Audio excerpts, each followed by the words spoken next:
اب رخ کرتے ہیں سندھ کے شہر خیرپور ناتھن کا۔ سابقہ وزیر اعلیٰ سید قائم علی شاہ سیتا روڈ پہنچ کر سابقہ وفاقی وزیر مرحوم حاجی ظفر علی لغاری کے وفات پر ان کے بیٹے MNA عرفان لغاری سے تعزیت۔ مزید اس حوالے سے جانتے ہیں ہمارے نمائندے سفیر نقوی سے۔ جی سفیر، آگاہ کیجیے گا۔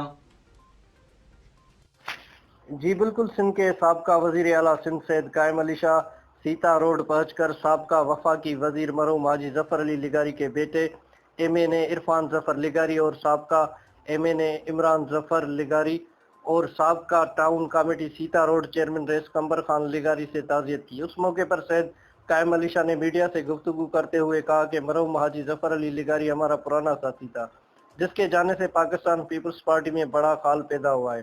پاکستان پیپلز پارٹی ایک سینئر رہنما سے محروم ہو گئی ہے۔ مزید سید قائم علی شاہ کا کہنا تھا کہ وفاقی حکومت سندھ سے تعصب والا رویہ اختیار کر رہی ہے۔ سندھ کا پانی اور NFC ایوارڈ سمیت وفاقی فنڈز فراہم کرنے میں مسلسل کوتاہیاں اور نظر انداز کر رہی ہے۔ صوبوں کو برابری والے حقوق دینے چاہیے۔ چاروں صوبوں سے ملک بنتا ہے، عوام بھوک اور بدحالی کا شکار ہے۔